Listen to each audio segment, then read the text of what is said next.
Fala, jovem! Voltamos para a segunda parte do vídeo, tá? O primeiro foi cor luz, esse agora é cor pigmento. Então segue a vinheta aí.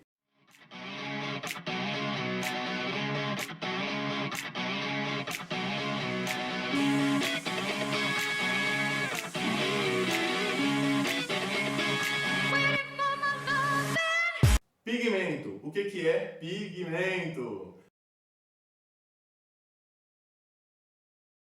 Pigmento são aglutinantes, são materiais, muitas das vezes materiais sólidos, restos de fósseis ou folhas ou alguma coisa que dá essa propriedade de pintar, né? A gente fala que na tinta, as primeiras tintas que eram feitas, elas eram aglutinantes. Esses aglutinantes são produtos, geralmente massas, né, ou pastas, que tem propriedades naturais, as primeiras que foram feitas tinham propriedades naturais, que eram feitas de corantes naturais, osso, sangue, gordura, partes de animais, terras, calcário, essas coisas aí que eu citei aí, né?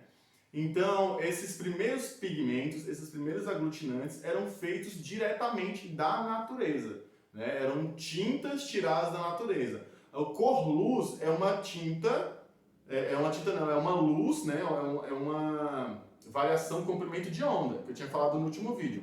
Cor pigmento, ele tem que ter essa característica prática de você pegar, tá bom? Então vamos lá. As cores, pessoal, a gente tem estudos das cores até na psicologia. As cores são muito importantes para definir até parâmetros sociais, como títulos sociais, como títulos de nobreza. Por exemplo, o clero, o alto clero da Igreja Católica, na Idade Média, eles usavam cores que as outras pessoas não usavam,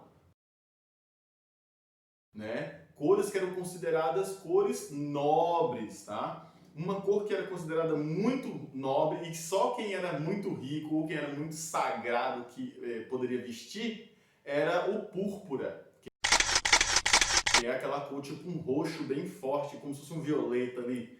Essa cor, ela tinha essa característica religiosa, relacionada com a religiosidade e relacionado com a riqueza. Por qual motivo? Pensem aí. Pensaram? Dei até 3 segundos aqui para vocês. Essa cor era relacionada com o sagrado porque era uma cor muito difícil de se encontrar na natureza, né? Algumas das vestes, né, que é usado pelos cardeais, né, elas eram feitas de algas que eram tiradas da África, né? Então essa alga ela dava em pouquíssimos meses do ano, né? Mais ou menos assim 30. Como aqui no Rio de Janeiro, no Rio de Janeiro tem a maré vermelha, lá tinha a maré púrpura, né, por assim dizer. Era uma alga púrpura, que tinha um pigmento púrpura, que era muito difícil de pegar ela porque tinha muito tubarão nessa região. Tinha ela se dava num local que era de difícil acesso, tinha muitos corais que eram venenosos,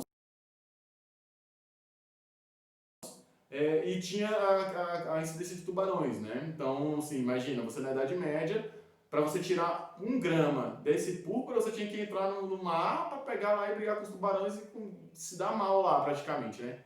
Então, só os cardeais, ou só os muito nobres, ou só os trajes que eram feitos em rituais, né? Principalmente da Igreja Católica, que tinha essa cor. Já outro aglutinante que é muito interessante, na verdade, um pigmento que foi muito famoso no 1500 por aí, que saiu da onde, pessoal, hein? Qual país? Você sabe? Você sabe?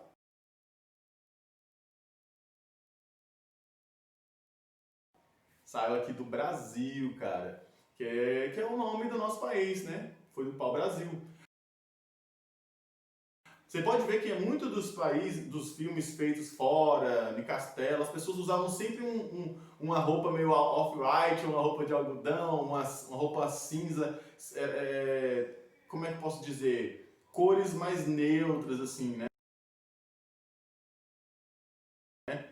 E aí, para você conseguir uma cor que chamasse muito a atenção, como o vermelho, é uma cor que chama muita atenção, na natureza era muito difícil de se ter. Então, quando eles descobriram que o pau-brasil os índios usavam para pintar e tal, era uma madeira que eles até diziam, os índios, que era a árvore de sangue, a árvore que tinha o vermelho cor de sangue. Quando eles descobriram que o pau-brasil tinha essa capacidade de pigmento, eles começaram a explorar tudo. Tanto é que até hoje a Mata Atlântica tá devastada, né? A boa parte dessa madeira foi tirada daqui do Brasil para a Europa e pelos escravos. Os escravos tiveram que fazer esse trabalho todo. Né? Infelizmente, a escravidão no Brasil foi um dos países que demorou mais tempo para abolir a escravidão. Né? Infelizmente, aconteceu isso. Né? Hoje, você vê, é muito raro você ver uma árvore de pau-brasil por aí. Então, aglutinante, pigmento, tinta, elas eram feitas assim. Os homens das cavernas, eles faziam a tinta, muitas das vezes, eles não tinham um liquidificador para bater ali. Ele pegava o curucumo, a terra, o óleo, ele não tinha esse liquidificador. Então, qual foi o primeiro liquidificador, assim por assim dizer, que misturava as tintas, pessoal? Vocês sabem? Era a boca. Ele pegava a gordura do animal, pegava a clara do ovo, a gema, pegava o sangue do animal, ou o carvão, o calcário, colocava na boca, tudo aquilo lá, ó. Mastigava aquilo, cuspia numa tigela, alguma coisa, e fazia as tintas. Né? Usava os corantes. Depois eles vieram usar o pilão, tá? Depois de um tempo. Mas esse foi o primeiro processo de produção de tinta, tá bom? Depois, na Idade Média, eles usavam uma técnica para envernizar, que era com a clara do ovo.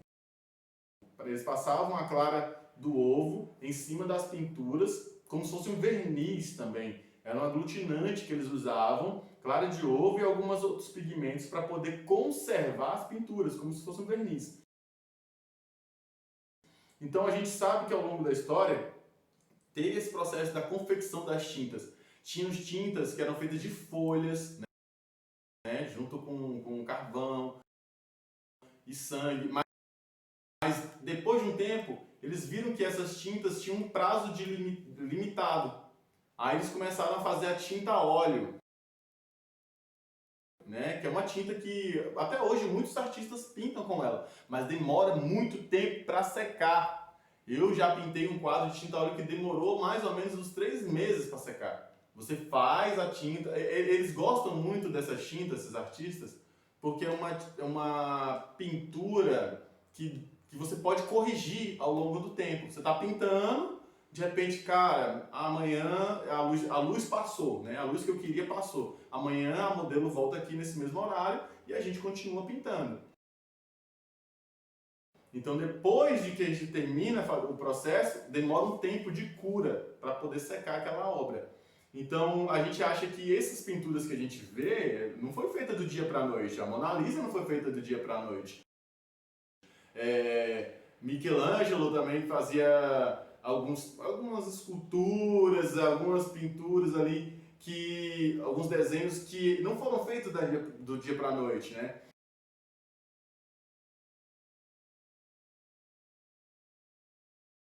A gente pode ver que Rafael também tem algumas obras de Rafael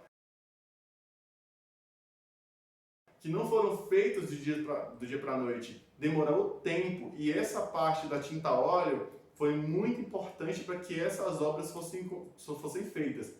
Infelizmente, temos alguns casos de afrescos. O que são afrescos? São pinturas feitas em paredes e em lugares abertos, assim, abertos templos, por exemplo, como igrejas. Sabe aquelas igrejas que tem umas pinturas no teto e tal?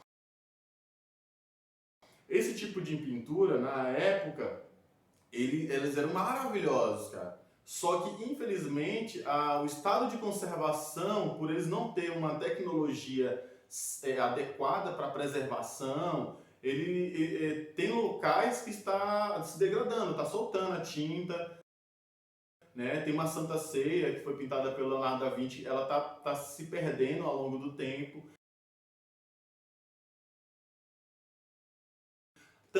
Até pela respiração das pessoas que estão lá vendo. As pessoas vão lá, acabam levando até bactérias para o local, né? Muita gente ali, aí acaba dando mofo e estragando a pintura.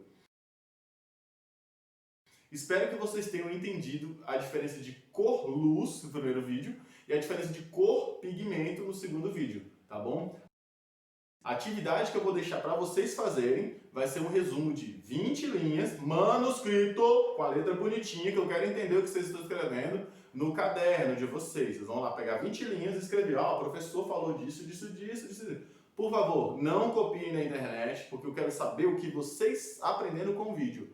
E a segunda atividade é vocês fazerem algum tipo de aglutinante, algum tipo de tinta usando recursos naturais. Pode ser corante, folha, carvão, óleo, misturem eles e aí vocês vão fazer essa tinta, tirem uma foto, guardem essa foto e aí eu vou olhar junto com o caderno de vocês, tá bom?